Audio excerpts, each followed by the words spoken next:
The B78 Coaching Podcast takes a quick dive into the lives of athletes at all levels.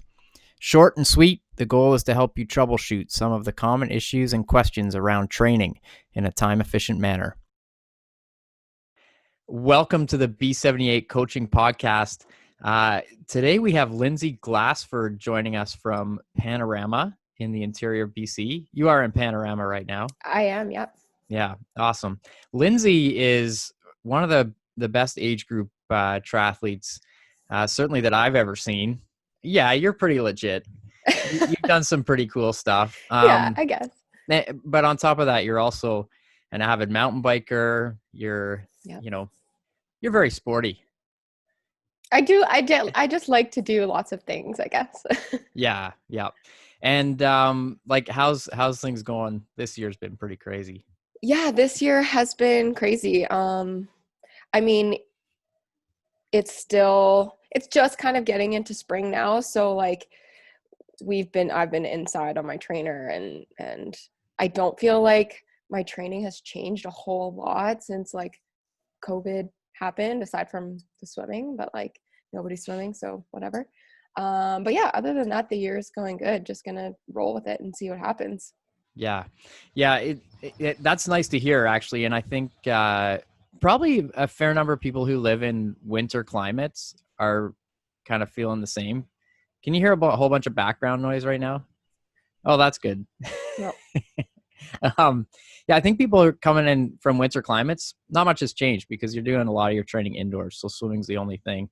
And once the open water situation happens, hopefully that even brings more normalcy to the situation. So, and I mean, I'm still optimistic for events that are happening in late August. That might be naive at this stage because I feel like we have rolling cancellations, but I am still hopeful and optimistic. I feel like that's the only way I can be right now personally. Otherwise I'd probably get a little bit down about the whole situation. How are you feeling about everything? Yeah, totally. I like, you get the emails like, oh, this is being postponed or whatever, but I'm trying to think like, okay, well, maybe September will happen or maybe October we could travel and do something. Cause yeah, like I think you have to kind of keep that carrot out there as athletes. Like, we look forward to that. I remember when this was all first happening and races were getting canceled, just feeling like, man, what's, like this is what we as a collective, like athletes, triathletes, like, yeah, sure, we like training, but racing is the fun part. Like it's you get to see people and test yourself. So not having that is certainly feels like a loss. Mm-hmm. Yeah, I think a lot of people I'm talking to lately, one of the most challenging things is their targets missing. So they, targets just give us such a clear direction and clear intent. And now that the targets are being taken away, it's like, well, now what? Why do I actually do this? And I found that's actually quite good. I mean, for some people, it's sort of making them realize that maybe they do this because they just love to do the sports, independent of having something to aim at. And so maybe that's a small blessing in disguise, is that you sort of look for a little bit of a deeper intent or a deeper meaning to the whole thing. Oh, I mean, totally. I know with you, like my guess is that you really value movement and physical exertion for the sake of itself. It doesn't necessarily have to point at something. Yeah. And I think probably like, especially right now too, just like, being able to get out on the trails and go for a run or a mountain bike ride and like be disconnected from, I'm not watching the news, you're not on your phone or whatever. Like, and I'm so grateful for that time. And I just, I like that activity and going out there and pushing myself, even if it's not for like a specific training goal, just like going out and getting that like burning feeling in your lungs. It's a good release for sure. Yeah, for sure. And I found I never have a target anymore. Like I like to stay fit. But now more than ever, I feel like I crave that kind of exertion because it's like a balance to the craziness of the rest of the world. Like just like you said, when I go for my run or my mountain bike or whatever, I don't take a phone. I don't look at the news. I don't hear anything. And there's a little bit of normalcy there that you get just by kind of getting lost in what you would normally do. I found that's very helpful Yeah. for sure. And going like along with normalcy, like keeping that habit in your day of like, okay, I get up, I do my workout, and that sets you up for the rest of the day, no matter what else happens. Like having that little bit of structure, even when everything else is kind of off kilter, is comforting in a way. Yeah, for sure. Structure is a big one as well. I have to really try and maintain that. I mean, our structure is so determined a lot by our kids right now, which is, school starts at this time. So we get up at this time, we do breakfast, they're at school. Like it really sets the tone for the day. And now that doesn't exist. So it's very slippery slope. I think you can very easily find yourself defaulting to pretty much nothing if you're not careful. Oh, Um, absolutely. we had a great discussion with another athlete, Summer Cunningham, on the previous podcast, and she also has 2 young kids and was finding it really challenging because her structure is effectively taken away. And what she had to do was actually start putting it in her calendar as an event. And even though she has no other events in the day, I mean, she's not working right now like a lot of people, but she put it in her calendar as an event. And just by doing that, set like a lot clearer intention and almost made it non-negotiable, which I found a pretty interesting strategy. I like that one. Yeah, totally. Totally. I feel at this point in my life like lucky that we're not dealing with homeschooling and kids and that sort of thing, because I can like schedule those things into my day, and like my day is mine. I couldn't imagine right now trying to deal with, the stress of, are my kids keeping up with their schoolwork, or, they're in my hair and I'm trying to do this or that. It's I feel for parents right now for sure. Yeah, it's challenging for sure. I won't lie. Ours are 10 and 12, which to be honest is actually a bit easier. They're a little bit more independent. They sort of know how to work a little bit on their own. So that's been good. But I think any younger would be really tricky. Mhm. So you had a wedding that was supposed to happen. When was Yeah, that supposed to it happen? was supposed to be on the 11th of April, so about a week and a half ago. Yeah. hmm So what's happening there? Are you rescheduling or? We will reschedule eventually. We just like have no clue right now when. So it was actually kind of hard for us to pick that specific date. My fiance is a golf course superintendent, so his schedule in the summer is really busy, obviously because that's golf season. And his brother is a junior A hockey coach, so his schedule in the winter is really busy, but he lives on the East Coast. So it was like this weekend was going to work out, and then it didn't. So now we're just going to roll with it and see what happens. But, it was like, I think about a month ago, we made the call.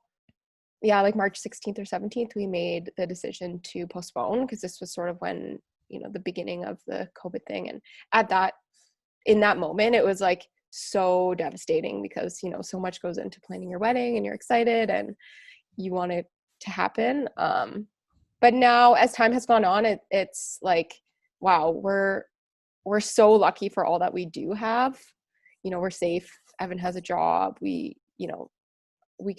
have our bikes. We have a awesome garage I can go work out in. And it's like, we'll get married someday. Like we're still going to be together, and like we love each other. Our families love us. It is what it is. I feel like right now is a really good test for you. Oh yeah. You guys are you living together right now, Yeah. Panorama? Yeah. Yeah. This is the ultimate test. It You're being tested before you get married. That's great. Yeah, yeah, and like it's kind of funny because Evan still goes to work every day, and he has like limited interaction, but he has 2 assistants and a mechanic that work for him at the golf course right now. So he like sees some other people throughout the day in person, whereas like I just kind of wait for him to come home. Like, so like what did the guy say at work today? Yeah. Like I mean Zoom. I have social interaction on Zoom, but it's like my contact to the outside world is through him.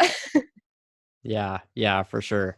But it sounds like you're managing just great. Oh yeah. And that's nice to hear. It Well, we'll is. do a Yeah. follow-up Zoom when you actually get married. Now, did you do a little celebration on your date, or did you just wipe it from your mind and We be done with it? um we did do a little celebration. Yeah. I thought I was going to be okay. I had kind of like dealt with those feelings, I thought. And then I was on my bike that morning and doing a hard long set from Kylie and like in the middle of a really hard interval and just started like crying. Like, Oh no. I wish we were getting married right now.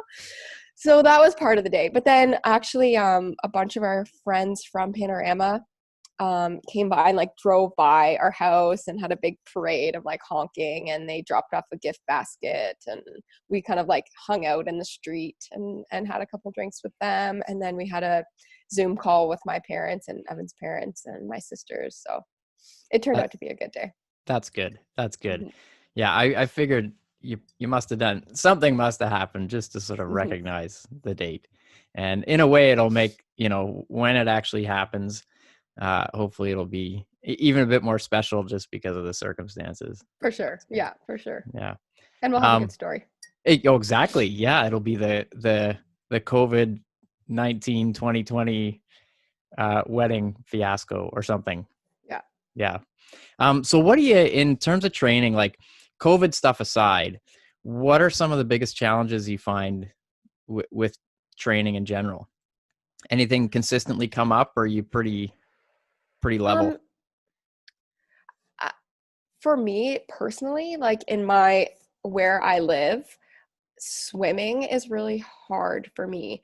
Um, I like swimming, but we don't have a pool up here at Panorama, and the closest one is in Radium, which is about 45 minutes away, or Fairmont, which is like just a little over 45 minutes. So to get to the pool and get my workout in, it's like a large chunk of time. So I mean, I usually find a way, but sometimes it feels a bit draining to like, okay, here I go, hop in the car for almost an hour and get to the pool. Um, but I like doing it, so you kind of just, like you said, it's a non-negotiable thing. But at times it can be a little bit draining. Mm-hmm.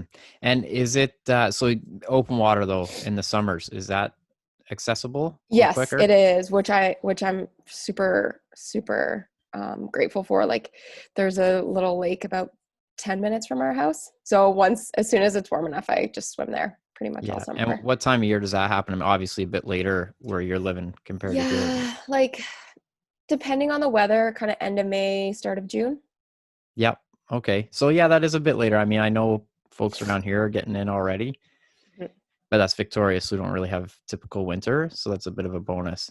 And right now, I mean, all the pools are closed anyway, so you're not doing your sort of 45 each way commute for the pool anyway. So in a way, it's leveling the playing field for you a little bit. Yeah. Oh, totally. I know.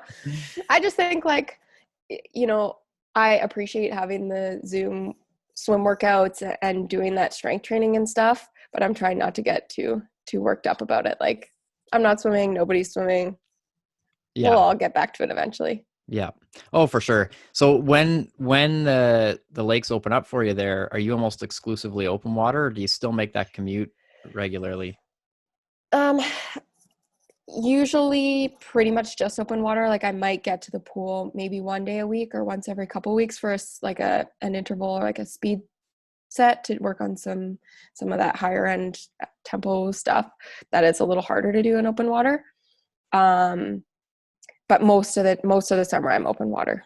Yeah. And do you find that transfers pretty well to races? Like, do you feel like you're really losing out by not having a regular pool, or do you manage quite well?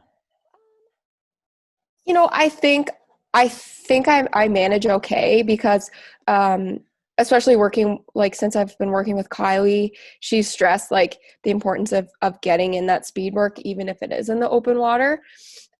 So trying not, when I go for an open water swim, not to just be out there and swim mindlessly for an hour or whatever, like get out and do some intervals in the open water and work on the speed and turnover and all of that, so that it can transfer into racing and having some speed there. I think that's such an important point you pointed out there, because I find the pool is a lot like the track with running, and by that I mean when you go to the pool, it gets real fast. There's a pace clock. You know exactly how fast you're going.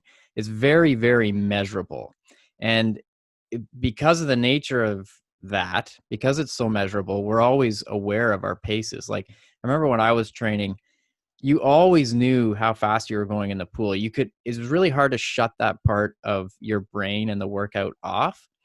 And in a way, I mean, in a big way, that was helpful because you became so in tune with what a pace felt like. So you could really correlate that to swim times and kind of where you were going to be at. I found the same thing running on the track. It didn't matter. I could go to the track with the intent of running easy on the track. I don't know why I would do that, but if I did that, and I would probably run faster just because it's so measurable and I know my pace times on the track so well. And I think the pool really pulls that out of us. So if you're limited by a pool and you only have open water, you hit on a really important thing, and that's that you have to have some way to bring that level and that intensity up. And it's just like I do the same thing. If I go for a run, like just a run, like if my only option was like quote open water running, if we're drawing a comparison, Yeah, I'd sure. probably just settle into like a weird, boring pace that was the same all the time. And I think if you're only open water swimming and you don't really have structure, that's probably what happens is you would just settle into this weird kind of middle of the road, nothing pace. So when you do um, open water swims with a little bit more intent, like what kind of stuff are you doing there? Are you doing like 30-second intervals, 1 minute intervals? Like how are you finding a way to recreate what you might get in the pool, but in open water? Yeah, usually it'll be either like stroke count intervals, so 50 strokes or 100 strokes, or sometimes timing, but I find that a little bit harder. Like you can set it on your watch so it buzzes, but doesn't always work. So yeah, it'll be maybe like 50 strokes, basically all out with 25 in between as a rest, and then you repeat that, whatever 10 times or for the interval, or maybe you do a little bit longer. Or I actually, where I typically go swim, there's like 3 docks that I kind of swim between, and from the shore to the first dock is about 500 meters, and then between the next two is also about 500 meters. So I mean, it's like not so it's not right on 500, but it's close enough. So I know that, you know I could kind of simulate like a 500-meter time trial between, or you break it up into okay, I'm going to go halfway, swim easy to the rest, come back halfway hard, and break it up that way. Um, so. Yeah. Yeah. That's so basically breaking it up into smaller chunks rather than Mhm. just I'm going swimming for 45 minutes. Mhm. Those smaller chunks where you can increase the intensity a little bit. Do you get to swim with other people or is it mostly on your own? Usually on my own. Yeah. Yeah. Um, That there is a problem. group. There Yeah. is a group of a few triathletes that train here in town, but they swim at a different lake that's a little bit farther, and timing doesn't always work out. So. Okay. Because I mean, that poses another interesting challenge too. And I think in the pool, usually if you're in a pool, especially if you're with a master's group or any kind of group, it's with other people, and so there's a element of getting pushed there as well. Mhm. Yeah, I found like you know I went through a block of time getting ready for Ironman events where in the last 10 weeks I would almost exclusively do open water swimming. And it was interesting because I found that I swam very differently in open water than I did in the pool. It was almost like a different kind of fitness that I would get in open water. And I maybe shouldn't sound surprised at that because the bulk of it is, just longer distance continuous swimming that you don't always get in a pool. Like even in a pool, even the warm up is usually broken into, 1, 2, 3, 400 segments. Um, and you do get fit, you get faster, but there's a certain fitness that doesn't really translate. And I actually found, even when I was doing short course, but especially if I was doing long course, if I committed a good chunk of time to open water exclusively, again, just for Ironman. I think for anything shorter, you really have to stay on top of your speed. But for Ironman, it was sort of like, back in my day, you could have a 52 or 53-minute swim, and it wasn't a big loss. Like it just, but now, I mean, now it's just way more competitive all around. But do you find that you end up with a special kind of fitness because you're almost exclusively open water? Like you have a real ability to sort of just keep turning it over, 15, 20 minutes into the thing? Yeah, yeah. I think like probably where the detriment is that maybe in a race I don't have that like top end speed uh to start, but once Mhm. I settle into a rhythm, having the awareness of how you even move differently through the water in open water, like needing to keep your stroke rate up and awareness of where you are and sighting and all of those little things. And then also, yeah, like having that aerobic ability to just turn over your arms constantly for 25, 30 minutes. Definitely like not that's not something you can replicate in a pool. So having that open water experience, consistently week after week after week, I think is a benefit in that I'd agree. regard. I agree, and I think there's a physical component to it as well. Like there's a physical component where you're just physically getting fitter at that specific thing, Mhm. but there's also a mental component. I don't know if you found this, but I would come off of a winter of training in the pool, and my first open water swim, I would get in, and I'd probably be swimming for like 90 seconds to 2 minutes, and I'd be like, it's probably like 15 minutes. Yeah. And then I'd sort of like take a little quick glance at my watch. I'd be like, are you kidding? Oh my gosh. Like if I'm going to do like a continuous 45-minute swim or something, I don't know how I'm mentally going to be able to handle this. But with each consecutive swim, it got easier and easier to handle mentally. And before I knew it, I could go, I do sometimes some really long continuous swims of sort of 60 to 75 minutes without Mhm. stopping. And just like you said, like I'd have this weird kind of fitness where I could just keep turning my arms over and over and over and over and almost without getting tired, and I'm moving quite well. Do you find that mentally, like, an Olympic distance event or a half Ironman, pretty easy for you to handle mentally in the swim part? Yeah, I think so. I've been trying like the last couple years trying to swim a little faster. So knowing that like, okay, in an Olympic, like 1500 meters, like you can really redline it in that swim. Um, but it doesn't seem as daunting. Maybe that like seeing that distance, it's not like, oh man, like that's going to be 25 minutes of continuous swimming, because that's just what I'm used to in the open water. Yeah, totally. I think that's kind of cool actually. And I think that's a good takeaway for a lot of people because it's maybe hard for maybe people live in a place where they only have access to a pool. I mean, that's the flip side of this thing. I know some people who live in big cities, where getting to open water is actually the hard part. Hmm. We live in spaces where the opposite is true, especially now with the current world situation. I think people are just like hankering to get into the open water, and as soon as they can, they'll be out there, provided it's still okay to do it. Um, that's pretty neat. I think that's cool. You have like almost like a gift if you take it that way. Oh, That totally. you're Yeah. Yeah. Do you find you swim differently in the pool? I found that I swam differently, and I could never figure out whether it was I was wearing a wetsuit, so my body just was being held differently in the water. Yeah, like a little bit. The wetsuit, obviously, you get a little more buoyancy and just like the glide that you get in the pool, you don't get in the open water. Um, so you have to. I always find that the first couple swims back in the open water in the spring, it's like, oh yeah, I have to. I actually have to propel myself through the water. I'm not just gonna like glide to the wall if I feel like I can do that. Yes, totally. I found that if I almost had two different techniques, and if I tried to do like pool technique in open water, it didn't really work that well. And equally or even more uh, detrimental was if I tried to swim like I did in open water in the pool. I was always shocked at how slow I was going.